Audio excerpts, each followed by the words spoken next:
형제자 여러분 안녕하세요. 오늘은 8월 2일 금요일 본질 앞에선 확고함, 본질 아닌 것엔 유연함이라는 제목으로 사도행전 21장 15절부터 26절까지를 묵상합니다. 15절 이 여러 날 후에 여장을 꾸려 예루살렘으로 올라갈새 가이사랴의 몇 제자가 함께 가며 한 오랜 제자 구브로 사람 나손을 데리고 가니 이는 우리가 그의 집에 머물려 함이라. 자, 마지막 가이사랴에서 많은 사람들과 이제 헤어진 다음에 이제 예루살렘으로 드디어 올라갑니다. 올라갈 때 16절에 보니까 가이사랴의 몇 제자가 함께 갔다고 했습니다. 여러분, 바울이 예루살렘으로 가는 그 길은 기쁨과 즐거움과 정말 희망찬 길이 아니고 그것은 고난의 길이었습니다.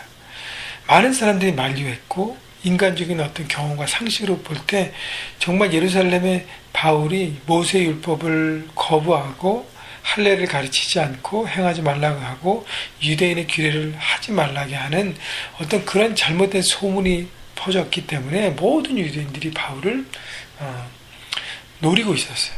가면 정말 어려운 길이 있었다는 것이죠. 그렇기 때문에 고난의 길이었는데 그 길을 함께하는 가이사랴의 몇 제자가 있었다는 것은 놀라운 것입니다. 여러분, 사람은요 기쁜 일에는 서로 함께하려고 하지만 고난의 길에는, 어려움에는 함께하지 않습니다. 많은 사람들이 계시잖아요. 막 돈을 잘 벌고 막 자기가 재정적으로 능력 있어 막 사주고 그러면 사람들이 주변에 확 붙다가 자기가 망하고 어려워지면 다 따라간다고요. 어려운 길에는 사람들이 함께하지 않습니다. 그러나 고난의 길에 함께하는 사람이 진정한 친구고 진정한 형제고 진정한 지체인 것이죠. 예수님께서 십자가를 지시러 가실 때, 고난의 길을 선택해 가실 때 12명의 제자들은 다 도망갔습니다. 여러분, 그것이 인간적인 모습이에요. 인간들의 모습인 것입니다. 그렇기 때문에 여러분, 우리가 주님 안에 형제자매가 된다면 십자가의 길을 지고 가는, 어렵지만 그 사명을 이루어가는 그 사람과 함께 서서 함께 중보하고 함께 위로하고 함께 힘이 되어지는 것이 바로 우리가 해야 할 일인 것이죠. 그렇기 때문에 여러분 주변에 어떤 일 때문인지 어려워하는 사람, 힘들어하는 사람이 있다면 그 사람 옆에서 함께 기도하고 함께 울어주고 함께 붙들며 함께 세워가는 여러분 되기를 바랍니다.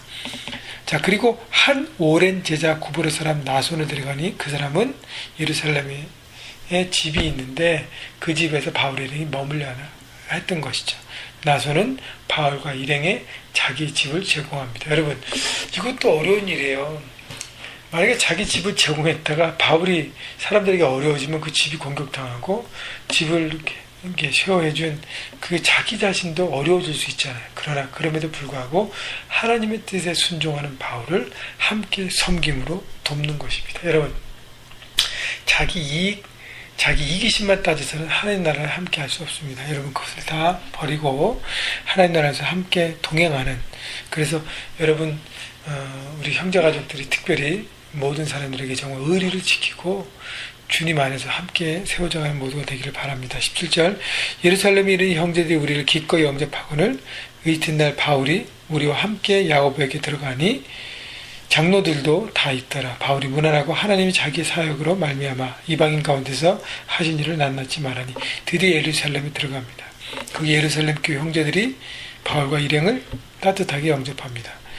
그리고 그 다음날 바울이 예루살렘 교회의 총 리더였던 야고보에게 인사하고, 그리고 그와 함께 한 장로님들에게, 리더들에게 무난하고, 그리고 하나님께서 자신을 통해서 이방 지역에 하셨던 놀라운 일들을 다 간증합니다.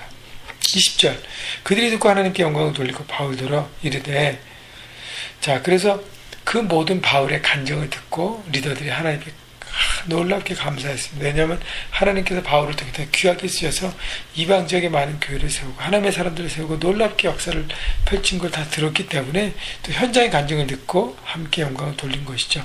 여러분, 바로 이것이 성도들의 만남이에요. 성도들의 만남은 하나님께서 내 삶에 하셨던 일을 나누고 하나님께 영광을 돌리는 것입니다. 그걸 듣는 사람은요, 하나님 하신 일을 나누고 영광을 돌리는 간증과 영광. 여러분, 우리가 크리스천들끼리 만나서 대화할 때마다 우리 대화의 내용이 바뀌어야 한다는 것입니다. 일상생활도 나누지만 하나님께서 내 삶에 하셨던 일들을 정말 자연스럽게 나누고 하나님께 영광을 돌리는 그런 나눔이 되기를 바랍니다. 자, 그리고 난 다음에 리더들이 바울을 걱정해서 이렇게 얘기합니다. 형제여, 그대도 보는 바에 유대인 중에 믿는 자 수만 명이 있으니 다 율법의 열성을 가진 자라. 내가 이방에 있는 모든 유대인을 가르치되 모세를 배반하고 아들들에게 할례를 행하지 말고 또 관습을 지키자 말라 한 다음을 그들이 들었도다. 자, 잘못된 소문이 펼쳐졌는데 바울은 예루살렘 공의에서 결정된 것만 가지고 했습니다. 그래서 25절에 보면 주름 있는 이방에게는 우리가 우상의 제물과 피와 목매어 죽은 것, 음행이 피할 것을 결의하고 편지하였느니라 하니, 자, 요만 특별히 이렇게 우상에 드려지는 음식과 이런 규율에만 빼놓고는 모든 것에 자유를 줬던 것이죠. 이방인들에게는, 유대인이 아니기 때문에 예수 그리스도를 믿는 믿음 가운데 살아가는 것에. 그렇지만 바울이 율법 자체를 거부하고 율법 자체를 필요 없다고, 아무 무용지물이라고 소용없다고 한 적이 없는데 소문이 그렇게 나서 바울을 유대인의 역적으로 몰고 가는 것입니다. 그렇기 때문에 22절, 그러면 어찌할꼬 그들이 필요한 그대가 온 것을 들으리니, 23절, 우리가 말하는 이대로 하라 하라고 지혜를 나눕니다. 서원한 네 사람이 우리에게 있으니, 서원한 네 사람이란 유대인으로 아마 개종한 이방인들인 것 같아요. 유대인을 개종했던, 그래서 나시린에 서원한 네 사람이 있는데 그들을 데리고 함께 결례를 행하고 그들과 함께 유대인의 결례를 따르라는 것이죠. 그래서 내가 이만큼 유대인의 결례를 따른다는 것을 보여주라는 거예요. 그들을 위하여 비용을 내어 머리를 깎게 하라. 비용을 누가 내야 돼요? 바울이 내야 합니다. 바울은 할 필요가 없는데도 유대인들이 자신에 대한 오해를 부식시키고 유대인에게 그리스도의 복음을 한 명이라도 더 구체적으로 나누기 위해서 불필요하지만 이 일을 선택하려고 합니다. 그럼 모든 사람은 그대에 대하여 들을 것이 사실이 아니고 그대도 율법을 지키니 행하는 줄을 알 것이라.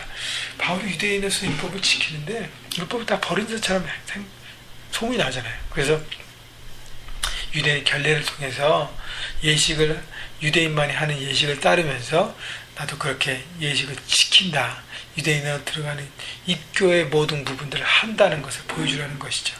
26절, 바울이 이 사람들 데리고 이튿날 그들과 함께 결례를 행하고 성전에 들어가서 각 사람을 위하여 제사를 드릴 때까지 결례 기간이 만기된 것을 신고하니라. 자, 그래서 이들과 결례를 행하고 7일 동안의 결례를 하는 것이거든요. 그래서 7일 동안의 유대인으로서 거룩한 어떤 그 결례를 통과하고 그 다음에 성전에서 그것을 보고합니다. 우리가 이렇게 해서 이제는 입교합니다 라고 보고하는 것이죠. 이것이 바로 성숙한 사람의 모습이에요. 본질적인 것이 있고 비본질적인 게 있습니다. 항상 그래요. 본질적인 것은 복음이에요. 하나님의 구원, 예수 그리스도의 십자가, 이것은요 타협할 수 없는 부분입니다. 그러나 본질적인 게 아니고 비본질적인 형식적인 것들은 그것을 감싸는 그 관습과 형식은 바뀔 수 있다는 것이죠. 그래서 알맹이, 내용물은 변할 수 없지만 포장지는 바뀔 수 있다는 거예요. 그래서 바울은 자신의 돈을 지불하면서까지 안 해도 되는 유대인의 결례를 일부러 하면서 자신의 유대인을 향해서 마음을 열고 그들을 품으려고 했던 것입니다. 선교사님들이 와서 그 지역의 옷을 입고 그 지역 사람들의 모습을 하고 하는 것, 그렇게까지 할 필요 없어요. 그러나 그것을 통해서 사람들과 더 가까워지고 하나가 되려는 모습인 것입니다. 여러분, 그렇기 때문에 여러 가지 형식이 있어요. 그 형식들을 자유롭게 이렇게 오늘 주제처럼 유연성 있게 플렉서블하게 다가갈 때 우리는 복음으로 한 사람 한 사람을 품을 수 있는 것입니다. 그것이 지혜라는 것이에요. 하나님의 사람으로서의 지혜인 것입니다. 사랑한다면 자신의 어떤 편함도 포기하고 불편하지만 그것을 쓸 수 있고 그것을 할 수 있는 성숙한 리더의 모습이 되어서 이런 삶의 현장에서 그리스도인으로서 한 사람 한 사람을 품어가는 여러분 놀라운 하나님의 사람이 되기를 주님의 이름으로 축복합니다.